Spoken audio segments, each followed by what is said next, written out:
Vamos então aqui partirmos para o nosso estudo, mas eu sempre digo o seguinte: quando vamos estudar a palavra de Deus, temos que pedir a orientação divina para aprendermos, né? Eu vou pedir ao pastor Mateus que faça uma oração para que Deus dirija o nosso estudo agora nesse momento, está bem? Vamos orar. Nosso Deus bendito, nós louvamos ao Teu nome pela Tua palavra e te pedimos neste momento que o Senhor possa nos guiar neste estudo e que o Senhor possa falar aos nossos corações, nos ajudando a não somente compreendermos, mas a também colocarmos em prática em nossa vida. Amém. Em nome de Jesus, amém. Amém. Amém. Muito bem. Lutando com toda a energia. E o texto principal que aparece aqui diz assim: por isso é que eu também me afadigo, esforçando-me o mais possível, segundo a sua eficácia que opera eficientemente em mim. Nós vivemos aqui num mundo meio complicado, né, pastor Darcy? É a tal da história do grande conflito. E nesse grande conflito, às vezes a pessoa tem que lutar mesmo, né? É verdade. O senhor que passou aí boa parte da sua vida ministrando congregações, depois na administração também da Igreja Adventista, essa luta é uma luta que vem de longa data, né? É verdade. Eu tive o privilégio de trabalhar em diversos lugares e essa pergunta me traz à mente uma frase que ouvi em algum lugar do nosso país. E existem regiões que têm pessoas muito sinceras, mas que não têm formas corretas até de se expressar, mas na expressão que usam, eles são sinceros no que dizem. E eu uma vez conversando com uma pessoa dessas do interior, perguntei para ele como vai. E ele respondeu assim: eu vou lutando, pastor, eu vou lutando. Na realidade, todos nós estamos aqui neste mundo lutando, de uma forma ou de outra, como diz o assunto que nós temos a tratar nesta semana, né? Vamos lutando, e lutando com toda a energia, com toda a força, para conseguirmos coisas e dias melhores. Agora, nessa luta que nós temos aqui na Terra, muita gente não percebe que está lutando, não, né? Ele acha que é normal uma coisa, outra e tal. E o pecado, às vezes, para a pessoa é natural. Agora, como é que fazer para convencer a pessoa de que ele tem que mudar de vida? Esse é o trabalho do Espírito Santo, né? A pessoa pode, muitas vezes, estudar a Bíblia, ler o texto bíblico e achar, como algumas pessoas já chegaram para a gente dizendo: olha, pastor, eu li o texto, eu ouvi o sermão, mas não tocou em mim, isso não está dizendo nada para mim. Então, somente o Espírito Santo mesmo é que pode fazer esse trabalho de convencer a pessoa da real situação em que ela está, para que possa haver mudança. E a gente percebe, inclusive, que o Espírito Santo, depois que ele faz esse trabalho de convencimento, ele continua atuando na vida da pessoa, né? Continua, porque além de convencer, ele vai dar a força para que a pessoa, na sua luta, consiga então vencer, consiga avançar na sua luta. Então a luta ali só apenas começou, né? Eu estava conversando com uma pessoa, ela falando que tinha passado por alguns problemas e ela queria saber em que momento da luta Deus havia estado com ela. Eu falei para ela, olha, Deus estava com você do momento em que você nem pensava em lutar ainda. Ele já estava atuando e te levando para que você pudesse chegar então à vitória que você alcançou hoje, né? E eu posso imaginar, pastor Darcy, quantas pessoas o senhor teve na sua vida o privilégio de ver ter a vida transformada. É verdade. O poder do Espírito Santo, a gente só consegue medir, né, toda a sua plenitude quando você olha uma pessoa pelo que ela era e pelo que ela passa a ser depois da ação, né? Então o Espírito Santo vai trabalhando aos poucos com a pessoa, vai convencendo a pessoa de certas coisas e vai, na realidade, através da sua ação, despertando na pessoa as boas qualidades que ela possui e ela mesma nem sabe que as possui. Inclusive a gente percebe pessoas, às vezes, que eram más para a sociedade. Aliás, não era nem a questão de religiosidade, a pessoa não prestava, parecia que não prestava para nada. E Deus transforma a pessoa, às vezes é uma pessoa imprestável, vamos dizer assim, né? A família não quer, ninguém mais quer, e está na cadeia, às vezes nem o bandido quer mais. E opera um milagre na vida da pessoa e ele é transformado. O nosso guia de estudos chama isso de Espírito da Verdade. Se existe o Espírito da Verdade, também deve existir um Espírito da Mentira, né? O que o senhor acha, pastor Mateus? Com certeza existe o espírito da mentira. E eu acho que o mais perigoso desse espírito da mentira é que ele muitas vezes engana, fazendo parecer com que essa mentira seja uma verdade. E a pessoa acaba acreditando no erro, achando que está acreditando na verdade. E então se envolve numa situação como se tivesse os olhos vendados e não conseguindo então enxergar nada que estivesse à sua frente, nada além. Agora, que segredo que a gente podia contar, quem sabe, para o telespectador? Porque outro dia o Leandro esteve com a gente no programa Lições da Bíblia no rádio, ele apresenta diariamente o programa e no final da semana a gente tem um especial, assim, um pouco mais longo. E ele dizia o seguinte, que existem cerca de um pouco mais de 12 mil religiões. Eu falei, puxa vida, mas 12 mil religiões? Como é que uma pessoa vai descobrir onde está a verdade? Onde estão a verdade, se é que pode dizer que existe mais de uma verdade? Como é que a pessoa que está assistindo o nosso programa pode pensar, puxa vida, mas tem tudo isso de religião? Onde está a verdade? Quem é a verdade? Que resposta a gente pode dar para ela? Realmente não é uma tarefa muito fácil você hoje, numa diversidade tão grande que você tem de religiões, de oportunidades, né? Parece um supermercado com prateleiras e a pessoa vai lá e escolhe o que ela quer, né? Então não é muito fácil você descobrir qual é o caminho da verdade. Mas se nós estudamos a palavra de Deus e nós deixamos que o Espírito Santo venha nos guiar através da palavra de Deus e buscamos na palavra de Deus aquilo que Deus nos mostra e cumprimos, nós vamos encontrar o caminho. Porque o que Deus busca, na verdade, são pessoas sinceras. Então, todo aquele que é sincero na verdade, ele vai encontrar o caminho da verdade. Porque Deus vai orientá-lo e esse desejo que a pessoa tem de buscar, de saber, de querer saber mais, ele só vai estar saciado quando ele encontrar o caminho. Lá mesmo na igreja, nós temos um dos nossos irmãos lá que frequentam conosco, e a história dele é bem interessante porque ele andou buscando vários caminhos daqueles mais diversos, mas ele não se contentou enquanto ele não encontrou na palavra de Deus aquilo que ele conseguiu entender pelo Espírito de Deus que fosse a verdade. Agora é interessante, falando de verdade, a ideia por aí é que existem muitas verdades. Sim. Na realidade, a verdade exclui outras verdades. Então não existem muitas verdades, existe uma só verdade. E essa verdade está centralizada na pessoa de Jesus Cristo. Ele diz, eu sou o caminho e a verdade. Ele não diz, eu sou uma verdade, eu sou a verdade. Pressupõe que não existe muitas verdades e muitos caminhos. Existe uma verdade e um caminho. Interessante que a gente percebe, por exemplo, que a Bíblia, ela menciona essa palavra verdade para coisas que estão ligadas a Deus, né? Porque é o Deus da verdade, o Espírito da verdade, né? A palavra da verdade, né? Ou seja, a verdade está em Deus, a gente tem que buscar. Essa é a palavra de Deus? Opa, deixa eu ver aqui. Né? É a orientação.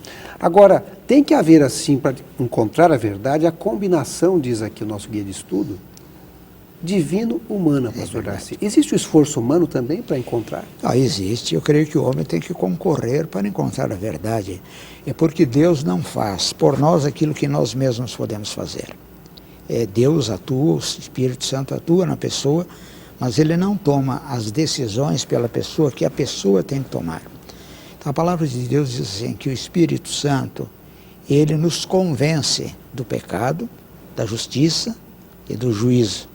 O Espírito Santo, na realidade, ele nos conduz à verdade.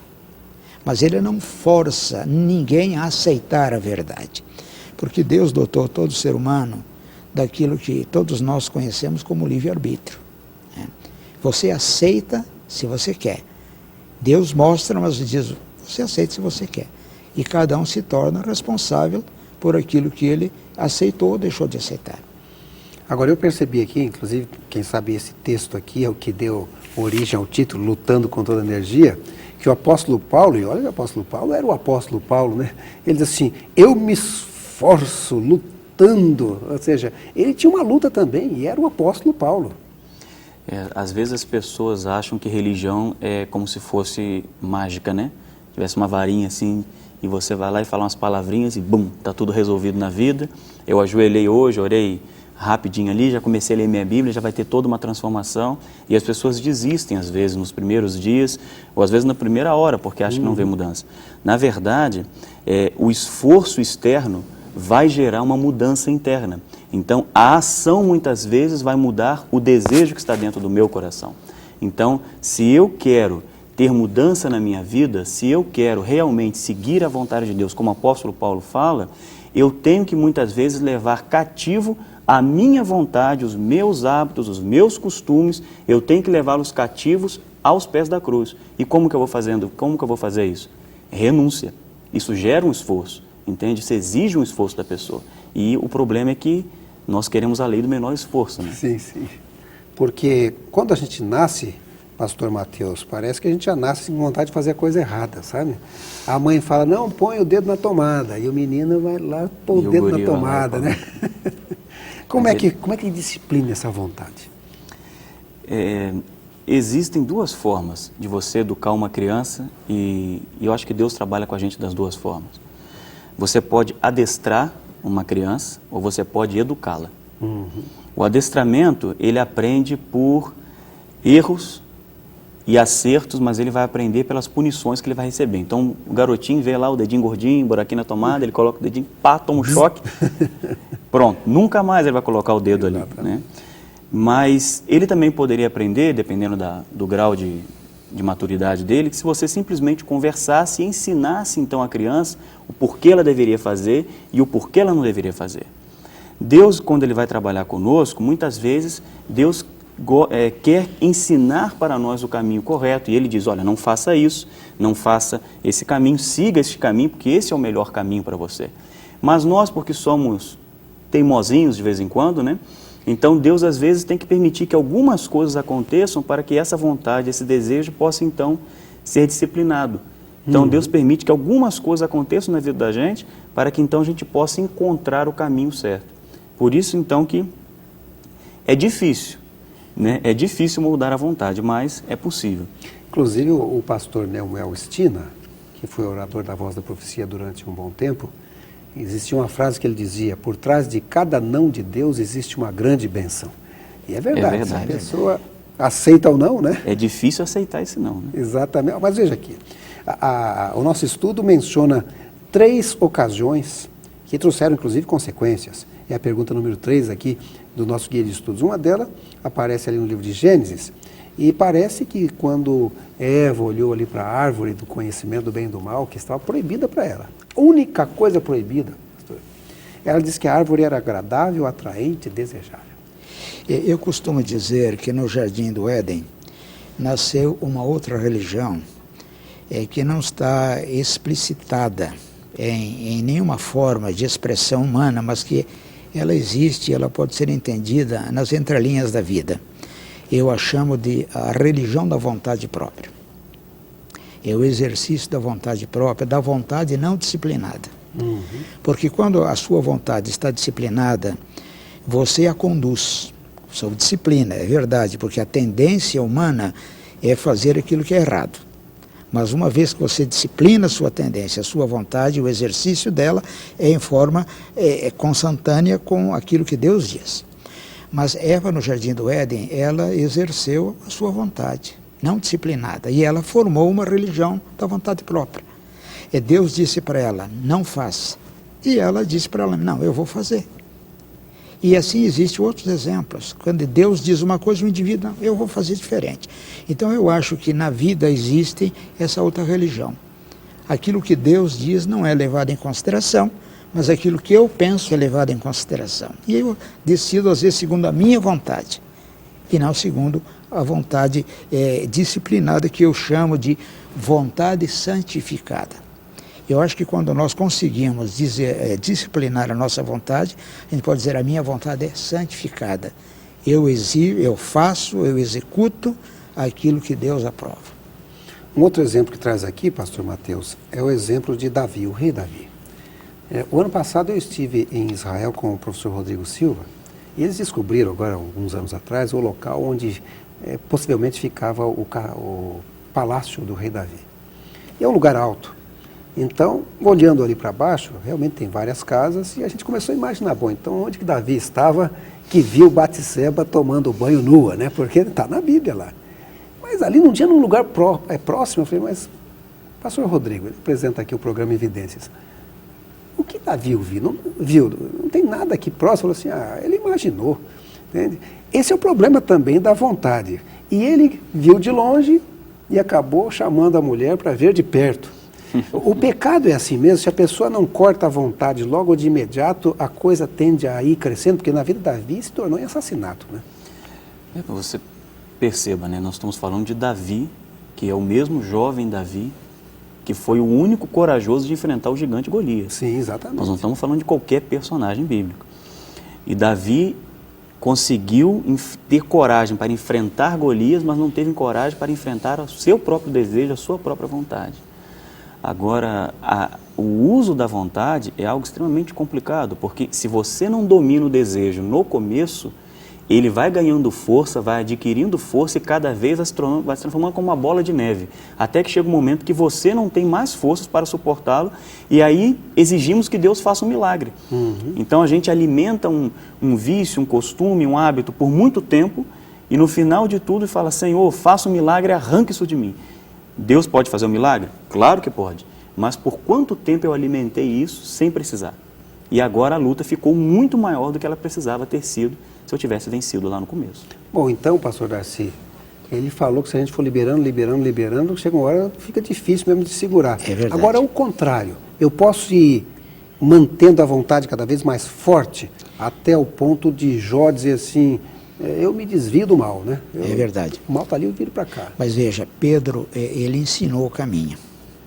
Ele diz assim, na sua primeira carta, no capítulo 1, verso 13, cingindo o vosso entendimento. Quer dizer, a gente vai cingindo, vai conduzindo o entendimento, né? Nós vamos conduzindo a nossa vontade. Nós não podemos permitir que o nosso eu domine sobre nós, mas nós temos que dominar. Aliás, eu acho que o maior problema hoje da pessoa é encontrar-se consigo mesmo, é vencer-se a si mesmo, né?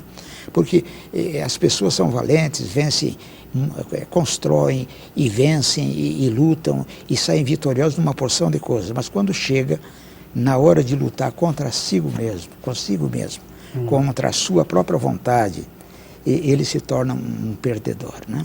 E esses exemplos que nós temos, Davi, Eva, o próprio Pedro, né? Em momentos oportunos da vida, não tiveram coragem de dominar-se a si mesmo. Exatamente. Bom, talvez tenha que se fazer um compromisso, né? Na verdade, a Bíblia coloca a vida cristã como um casamento, porque o casamento é necessário um compromisso, né? Só que aqui fala de um compromisso radical. Está em Mateus 5:29, Jesus dizendo assim, se o teu olho direito te faz tropeçar, arranca-o e lança-o de ti. Pois te convém que se perca um dos teus membros e não seja todo o teu corpo lançado no inferno. Isso não é radical demais não, pastor? Se for levar isso ao pé da letra, né? A gente já tem um bocado de cristão mutilado por aí, né? Essa questão do uso da vontade, que é exatamente o que Jesus está falando, como o pastor Darcy muito bem estava dizendo, a gente tem uma luta dentro da gente entre aquilo que a gente sabe que deve ser feito, que é a razão, e aquilo que a gente deseja fazer, que são os sentimentos, os desejos, os impulsos que nós temos.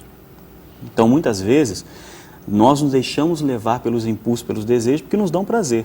Como nos dão prazer, a gente não gosta de freá-los. E isso, então, vai gerando situações futuras que vão complicando.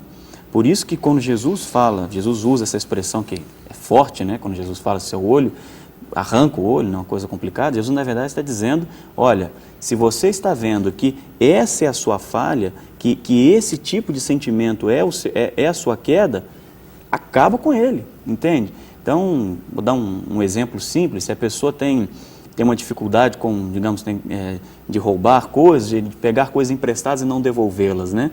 Então, se eu sei que isso acontece, não vou ficar sozinho com coisas que não são minhas.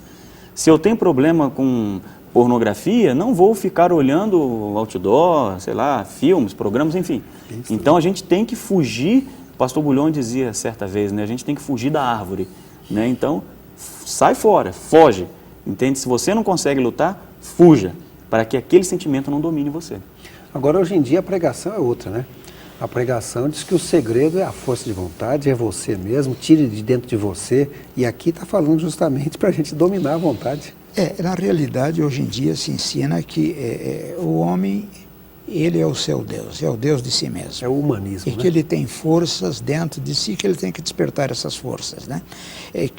Basta que ele desperte essas forças, ele vai ser vencedor, é capaz de suplantar todo e qualquer obstáculo.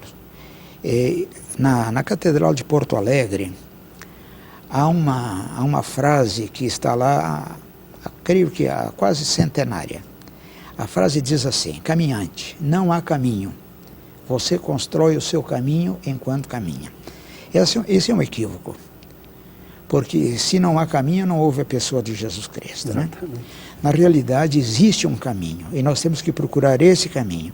E a nossa vontade tem que ser guiada por esse caminho.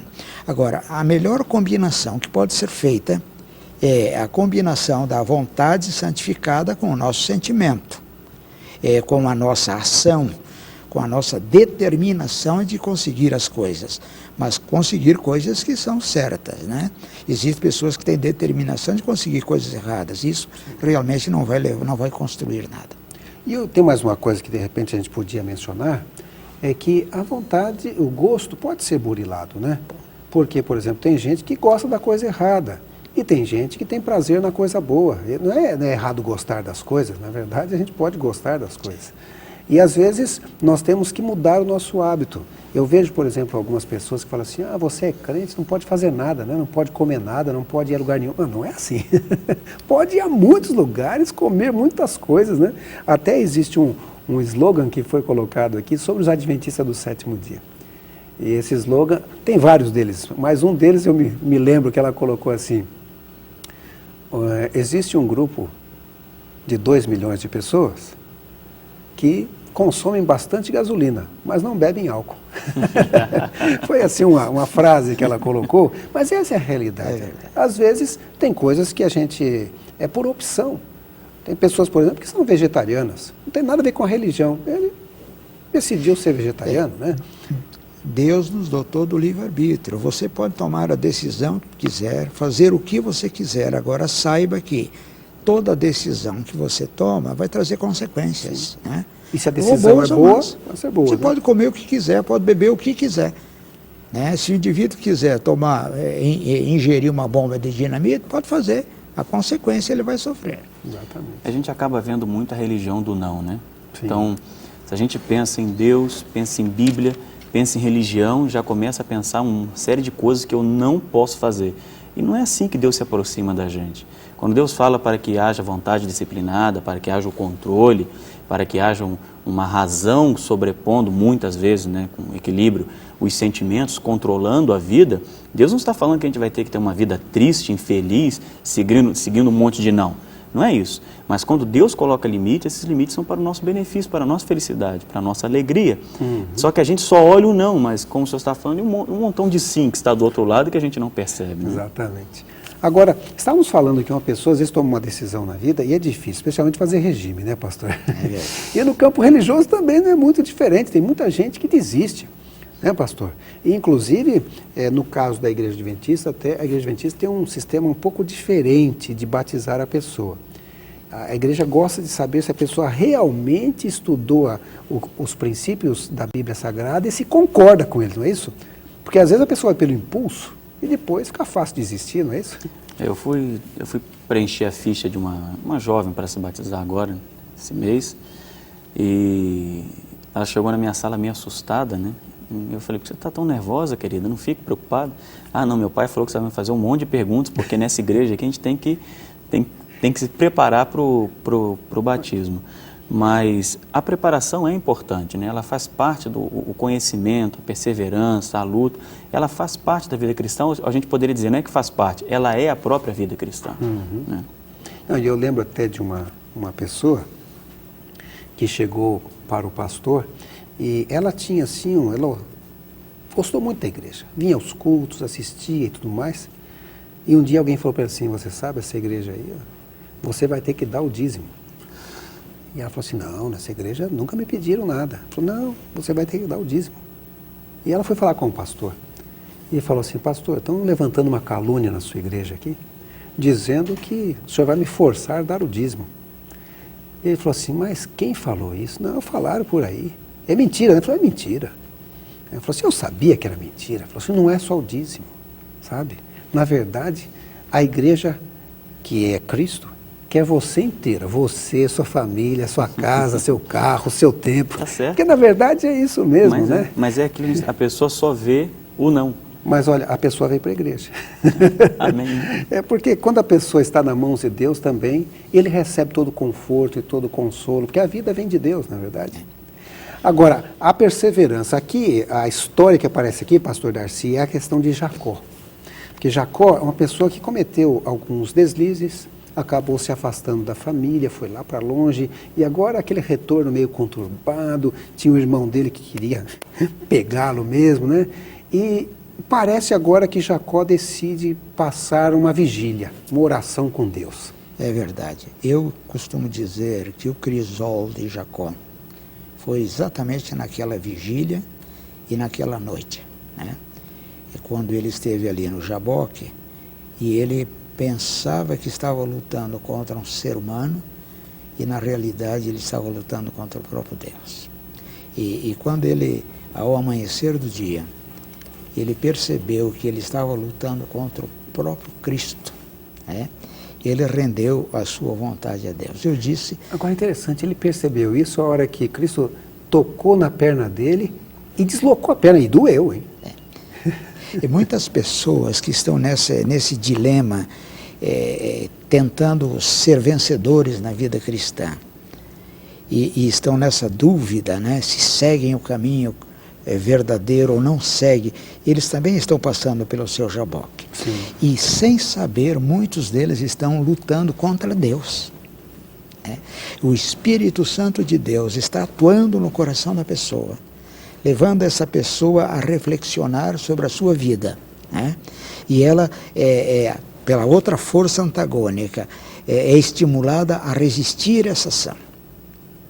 Então, uma pessoa assim deve ser encorajada pela certeza, pela verdade, que ela está passando por esse crisol, mas que finalmente, a semelhança de Jacó, ele vai ser um vencedor. E é interessante a vida de Jacó, que naquela luta ele conseguiu mudar o curso da sua vida, e mudou até o nome. Até o nome, né? Porque ele antes se chamava Jacó. Jacó quer dizer o quê? Enganador. O enganador. E Deus mudou o nome dele, mudou a história da sua descendência para Israel, né? Israel é o vencedor, o verdadeiro, né?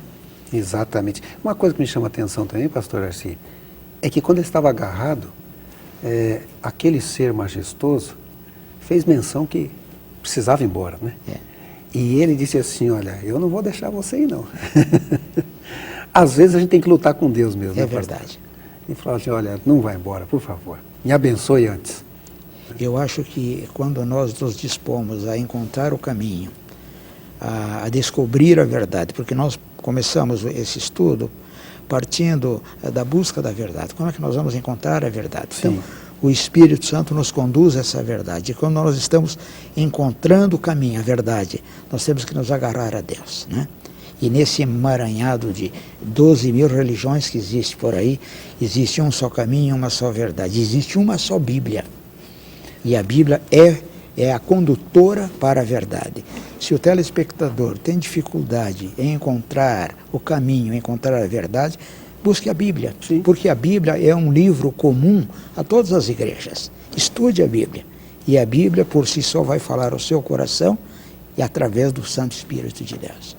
Agora, eu gostaria só de destacar ainda o seguinte aqui, pastor Mateus, nessa história de Jacó, que teve um momento realmente que o próprio Deus toca na coxa de Jacó, desloca ali, e ele começa a sentir muita dor. E mesmo em meio a essa dor, ele podia falar assim, esse é o inimigo, né? Parece que é aí que ele reconheceu que era Deus. Então, às vezes é no crisol mesmo do sofrimento, esse crisol que estamos falando durante esse trimestre aqui, que é aquela vasilhinha de purificar o ouro, né? Nesse sofrimento, mesmo ali, Jacó não deixou que Deus saísse sem tocar na vida dele de forma diferente. O senhor tem encontrado também pessoas que têm agido assim, mesmo no meio de doença, de problemas, eles reconhecem a Deus como a única fonte de segurança e de vida, né? A gente vê a diferença entre Jacó e Esaú, os dois irmãos, exatamente em como os dois lidaram com o sofrimento. Esaú abriu mão de seu direito de primogenitura, da herança do pai, simplesmente porque ele estava passando por um momento de fome. Um momento, uma coisa, um lapso, um passageiro, né? E ele então entregou tudo por um prato de comida. Jacó enfrentou anos e anos de sofrimento, a angústia de saber, não posso voltar para minha casa porque meu irmão vai me matar, e não sou feliz aqui porque meu sogro me oprime, né? Sim, sim. E Jacó então chega e enfrenta esse momento com Deus, enfrenta essa dor, que deve ter sido uma dor terrível, mas mesmo nesse momento de dor, é aí que ele consegue reconhecer quem é Deus. E assim funciona na vida da gente. Muitas vezes é no momento de sofrimento, é no momento de dor que os nossos olhos são abertos para que nós possamos ver que Deus está no controle de nossa vida. Não é que Deus gosta de nos fazer sofrer, né, como se fosse um menino mau que estivesse com seus bonequinhos e fazendo os bonequinhos sofrer, não é isso, mas é porque muitas vezes nós não conseguimos ver de uma outra forma. Então, sim, Deus precisa quebrar a nossa zona de conforto, Deus precisa quebrar os muros que nós construímos de proteção, para que nós então possamos ver realmente o caminho que Ele quer nos dar. É como diz uma frase, o vencedor é aquele que não desiste, mas é aquele que persiste. Nós estamos chegando ao final do programa Lições da Bíblia, mas eu gostaria ainda, pastor Darcy, que o senhor destacasse algum ponto ainda nesse encerramento que o senhor acha importante passar para o telespectador. Existem hoje muitas sociedades que são feitas. Sociedades para diversos fins, para ganhar dinheiro, para variadas sociedades. Eu creio que a melhor sociedade, aquela que tem retorno garantido, certo, líquido certo, que não tem errada, é a sociedade com Deus. O homem que fizer uma sociedade com Deus, ele tem garantia de retorno. Com certeza. Pastor Mateus, o que o senhor diria aqui como ponto final, ainda destacando do que estudamos hoje? Eu acho que a gente precisa aprender que não importa o que passamos, importa com quem estamos quando passamos. Isso é o que faz a diferença. A minha vida pode estar passando por problemas, eu posso estar passando por situações complicadas, às vezes grandes como o gigante Golias, situações que parece que eu não vou ter força para transpor. Mas, olhando ao meu amigo que está ao lado, que talvez não acredite em Deus, e ele passando pelas mesmas dificuldades, nós às vezes nos perguntamos, o que eu ganho seguindo a Deus se nós estamos na mesma situação? A diferença está em que nós podemos, em meio à tribulação, desfrutarmos de paz. É como diz a revista, paz em meio à tempestade. Eu acho que é isso que Deus quer que nós aprendamos, a confiarmos nele, a dependermos totalmente dele. E muitas vezes, para que essa dependência aconteça, ele precisa nos quebrar para então poder reconstruir. Muito bem, eu gostei aqui de uma parte auxiliar, onde o autor escreve assim, parte da condição de ser humano é ter desejos pecaminosos e tendências sobre os quais sentimos que não temos controle algum. Ser cristão é permitir que Deus tenha parte em nossa vida para nos ajudar a lutar contra essas tendências e desejos pecaminosos. Essa é a nossa luta, né?